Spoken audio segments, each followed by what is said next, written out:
Why does the inner demon trope still work in 2025? Some anime like Black Clover follow the same structure as Naruto and Bleach and get ridiculed, but then newer anime like Dandadan follow a completely different path and everyone loves it. So what's really going on? Is this a matter of people liking new takes on an old trope, or are fans just ready to move on from inner demon characters? That's why in this video, I'm gonna talk about the significance of the inner demon trope in anime, but also explain why this trope needed a serious makeover. And the reason it needed a makeover is precisely because of Naruto and Bleach. These two stories are so popular for their use of the inner demon trope that even today, it is impossible to talk about it in new anime and not have them be the standard. And I say anime because the inner demon trope is kind of an anime thing.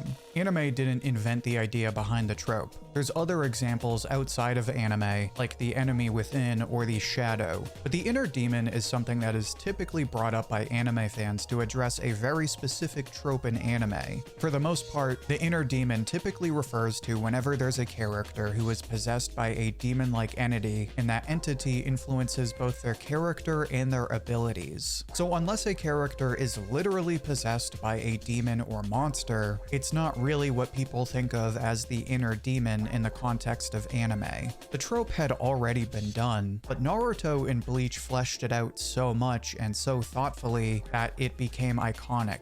They both presented characters possessed by dark monsters, characters that initially reject these monsters and keep them at arm's length, but eventually come to embrace them as their closest friend. Around the same time, you also had Soul Eater do a slightly different take, where the character Soul didn't exactly embrace his inner demon, but it still inspired him to confront his anxiety. The reason this trope works especially well in anime is because it gives the characters cool, edgy powers, and it also leads them to themes of self-hatred, self-doubt, and depression. And I bring this up because some might say this trope is a lot like the shoulder angel trope, but it's something completely different. The shoulder angel has to do with your moral compass and how you decide right and wrong. The inner demon does touch on morality, but it's more about the voices inside that you ignore, the intrusive thoughts that tell you that you're not good enough and constantly remind you of the worst version of your self-image. This is a lot more mature than simple conversations of right and wrong, and it's why Naruto and Ichigo made their respective shows stand out as stories that were clearly more mature than typical battle series. But that popularity became its own problem, because Naruto and Bleach did such good jobs of using this trope that they basically used every new idea you can think of.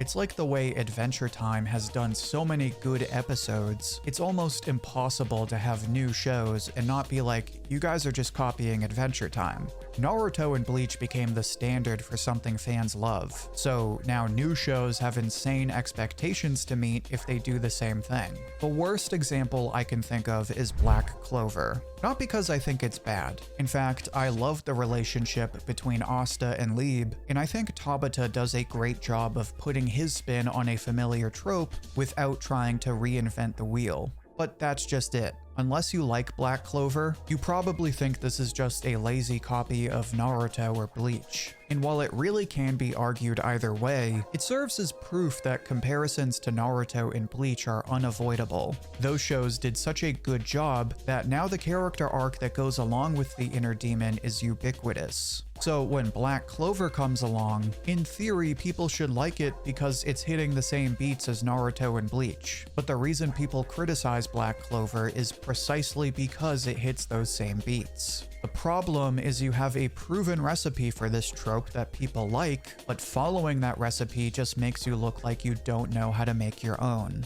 Naturally, more recent stories have tried to use the inner demon trope while avoiding the precedent of Naruto and Bleach, but doing that just makes it worse. The worst example I can think of is Kafka in Kaiju number 8. Granted, I never finished that manga, so I'm sure it got fleshed out towards the end, but for the first 100 chapters or so, Kafka has all of the surface level qualities of the inner demon without any of the greater appeal. He is possessed by a monster that gives him abilities, but this monster doesn't influence his character or his inner thoughts. All it does is give him the opportunity to compete with the other soldiers, which works fine for Kaiju number 8 because clearly it's not trying to be like Naruto. But whether deliberately or not, because it avoids all of the quirks of the inner demon trope that people are familiar with, it's easily one of the most forgettable takes. But it is a step in the right direction, because at this point anime was in a bit of a jam. Shonen anime was feeling especially samey, and with every other anime using the inner demon trope, it created a real problem. Anime needed to use this trope because fans still loved it, but fans also hated people copying older versions. But if you don't make the attempt to borrow from them, it ruins all of the fun. And this is where newer anime come in and figure out exactly how to fix the problem. Because if you're going to use the inner demon trope, you need to use Naruto and Bleach to your benefit. The only difference is now new anime don't use everything Naruto and Bleach did. Now they really lean into one half while putting the other half to the side. One of the more successful examples of this is Chainsaw Man, because Denji and Pochita seem like a pretty obvious example of the inner demon. Pochita is a literal inner demon after all. But notice how Chainsaw Man doesn't get compared to Naruto and Bleach or accused of plagiarism. That's because Chainsaw Man is different. It goes all in on the devil forms and crazy powers, but it doesn't do the kind of deep dive we see with Naruto or Ichigo. Denji definitely struggles with his inner demons, but those are separate from Pochita. Whereas Kurama and Hollow Ichigo are haunting, Pochita is a rare influence that occasionally steps in, but Denji mostly confronts his inner self without the help of Pochita. In this sense, Fujimoto approaches the inner demon trope in a new way by relying less on this aspect of using the demon entity for the sake of introspection. He would later change this when he introduces Asa and Yoru, but with the series' main character in part 1, this was what got people invested, all without comparisons to Naruto and Bleach. And it's funny to think that Dandadan is getting away with the same thing. Because Pochita doesn't really even possess Denji. He's actually invited in. But in Dandadan, characters like Okarun are clearly possessed. Turbo Granny forces her way into Okarun's body and has such a tight hold on his soul that even when she's exorcised, Okarun still keeps her powers. And that's the weird part, because in this sense, Dandadan seems to do something that most series don't. In a new twist, the so-called inner demon isn't inside of Okarun. Technically she is, but she's also her own separate character who mostly does whatever she wants. And as an extension of that, she doesn't reflect anything about Okarun's character. At first, Turbo Granny haunts Okarun, but she quickly drops that and really has no connection to his inner thoughts or self-doubt. Instead, Tatsu borrows from Fujimoto and goes all in on the designs and crazy powers. And it works, because Okarun has a design that is clearly unlike any other, even if the ability is pretty simple. And like Chainsaw Man, Dandadan is never compared to Naruto or Bleach. So this is how new anime are doing the inner demon trope in a new fun way. They're dropping the bit of the demon reflecting intrusive thoughts and coming up with powers and designs that are uniquely fun. But you can make the argument that this isn't the best change. I said that anime was being accused of feeling samey back a few years ago, but people are still complaining about that. And I would argue part of that is because of characters like Okarun and Denji. Don't get me wrong, I love them and I think they're way better than someone like Kafka. But when we take away that introspection, then the inner demon doesn't feel like the inner demon anymore. You get the fun, cool powers, but now these characters don't stand out as much from everyone else with weird transformations. Suddenly, inner demon characters don't seem so different from Kafka or Eren or any character who can turn into a monster. But this is exactly why Jujutsu Kaisen became so popular by doing the opposite. Whereas a show like Dandadan leans into the powers and ignores the introspection, Jujutsu Kaisen doesn't give Yuji any powers and goes all in on the introspection. Yuji can get power from Sukuna, but that's only when Sukuna decides to take over.